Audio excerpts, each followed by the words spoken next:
ఈరోజు ఆంధ్రప్రదేశ్ రాష్ట్రంలో 1 year of governance పూర్తి చేసిన చంద్రబాబు నాయుడు గారు కానీ, పవన్ కళ్యాణ్ గారు, అదేవిధంగా కూటమిలో ఎన్డీఏ అలయన్స్ లో భాగస్వామ్యమైన బీజేపీ వాళ్ళందరూ కూడా కలిసి ఈరోజు ఎన్డీఏ అలయన్స్ లో ఈరోజు ఆంధ్రప్రదేశ్ రాష్ట్రంలో పరిపాలిస్తుంటే ఇచ్చిన ఏ హామీ అయితే సూపర్ 6 హామీ ఇచ్చినారో దాంట్లో టోటల్ ఫెయిల్యూర్ అయిన ఒక ప్రభుత్వం చంద్రబాబు నాయుడు గారి ప్రభుత్వం ఈరోజు. ఎందుకంటే ఎలక్షన్ కు ముందు ఏం చెప్పినారంటే జగన్మోహన్ రెడ్డి గారు చేస్తా ఉండేది ఏది కానీ ఏ పథకం ఇచ్చినా కూడా వాళ్ళు కమెంట్ చేశారు, ఆంధ్రప్రదేశ్ రాష్ట్రం శ్రీలంకం అయిపోతుంది అన్నారు. మళ్ళా ఈ రోజు వాళ్ళు చేసిన అప్పు మనం చూస్తుంటే 1,50,000 కోట్లు దాటి అమరావతికి ఇన్వెస్ట్మెంట్ చేయడం చూస్తున్నాం.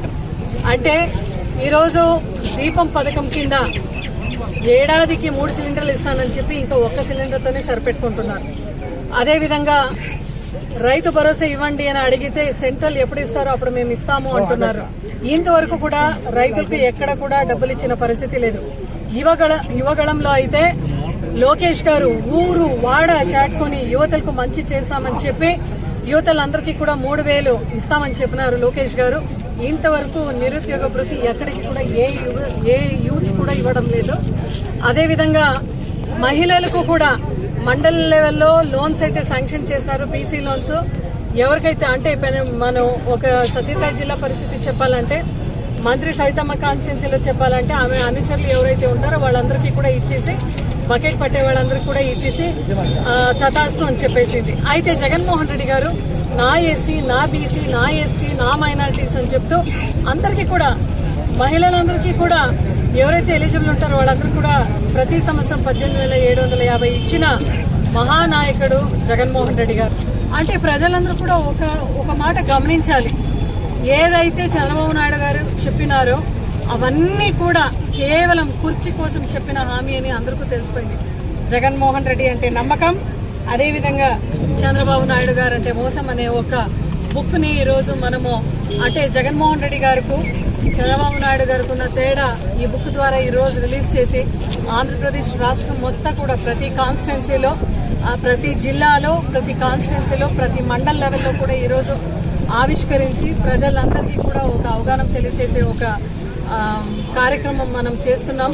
ఈ ప్రతి కాన్స్టిట్యున్సీలో కూడా ప్రజలందరూ కూడా స్వచ్ఛందంగా వచ్చి మేము కూడా జగన్ అంటే నమ్మకం, మేము మోసపోయినాము ఈ ఎన్డీఏ అలయన్స్ కు కూటమికి ఓటేసి అని ప్రతి ఒక్కరు కూడా స్వచ్ఛందంగా వచ్చి పాల్గొన్నారు. ఈ భారతదేశ చరిత్రలో ఎక్కడ కూడా 1 year లో ఆ రూలింగ్ గవర్నమెంట్ లో ఎక్కడన్నా వ్యతిరేకత వచ్చింది అంటే అది ఆంధ్రప్రదేశ్ రాష్ట్రంలో ఎన్డీఏ అలయన్స్ పైన వచ్చిన వ్యతిరేకత ఈ యావత్ దేశమే చూస్తా ఉంది. ప్రజలందరూ కూడా ఎక్కడన్నా ప్రశ్నిస్తే మీరు కేసులు పెడుతున్నారు, భయపెడుతున్నారు. జగన్మోహన్ రెడ్డి గారు సంక్షేమ పథకాలు ఇచ్చినారు, మీరు భయపెడుతున్నారు. అదేవిధంగా డైవర్షన్ పాలిటిక్స్ చేస్తున్నారు. భూ సంరక్షణ చేస్తుంటే, సర్వే చేస్తుంటే అది తప్పన్నారు, ఈ రోజు మీరే దాన్ని కొనసాగిస్తున్నారు. సో రేషన్ డెలివరీ అయితే ఇంటికి వెళ్లే రేషన్ డెలివరీని కూడా ఆ ఎంటీ ఆపరేటర్స్ అందరినీ తీసేశారు. వాలంటీర్స్ 10,000 ఇస్తానని చెప్పినారు, ఇంతవరకు వాలంటీర్స్ గురించి అసలు ఊసేయలేదు. ఇవన్నీ కూడా మీరు చేస్తూ ఉండే మోసం కదా అని మేము అడుగుతున్నాము. ఇవన్నీ ఎండగట్టు, ఇవన్నీ ప్రజల్లో కూడా మనం తీసుకొని వెళ్తున్నాం. ఈ బుక్ ని ఆవిష్కరించి ప్రతి ఇంటికి కూడా మనము ఒక అవగాహన కల్పించే కార్యక్రమంలో ఈ రోజు మడకసిరలో ఈ బుక్ ఆవిష్కరణ చేయడం జరిగింది. చంద్రబాబు నాయుడు గారు గతంలో మోసకారే, ఈరోజు మోసకారి. ప్రతినిత్యము మోసం చేసి 3 సార్లు ప్రజలను మోసం చేసి అధికారంలోకి వచ్చిన ఈయన అన్ని విషయాలు తెలిసి కూడా ఈరోజు చాలా హామీలు ఇచ్చి 1 సంవత్సరం పాటు అందరికీ కూడా ఈ హామీలన్నీ నెరవేర్చకుండా పక్కన పెట్టి ఈరోజు నిన్న ఏదో తల్లికి వందనం అనే ఒక సంక్షేమ పథకాన్ని మటుకు అనౌన్స్ చేసి ఇంకా అన్నీ అయిపోయినాయి, మీరు ఎవరైనా మాట్లాడితే మీ నాలుక మందమైనట్టు లేకుంటే మీ నాలుకలు కత్తిరిస్తామని చెప్పి ఒక అపహాస్యంగా మాట్లాడడం చాలా దౌర్భాగ్యం. ఎందుకంటే ఒక్క సంక్షేమ పథకాన్ని అమలు జరిపే దానికోసమే నీకు 365 రోజులు పట్టింది, దీనికి 1,50,000 కోట్ల రూపాయలు అప్పులు చేసినావు. అంటే ఇక మిగతా సంక్షేమ కార్యక్రమాలన్నీ అమలు జరపాలంటే ఎన్ని సంవత్సరాలు పడుతుంది, ఎన్ని లక్షల కోట్లు అప్పు తీసుకొచ్చి నువ్వు చేస్తావు అంటే ఒకటి ఇతను కేవలం ప్రజలను మభ్యపెట్టాలా, ఏది అబద్దాలు చెప్తే వాళ్ళు ఓట్లు వేస్తారనేది బాగా స్పష్టంగా ఆయనకు తెలుసు. అందుకే జగన్మోహన్ రెడ్డి గారి పైన ఉన్న నమ్మకాన్ని తిరిగి ఎస్టాబ్లిష్ చేయాలా, ప్రజలందరూ కూడా సుభిక్షంగా ఉండాలంటే తిరిగి జగన్మోహన్ రెడ్డి గారే ముఖ్యమంత్రి కావాలి.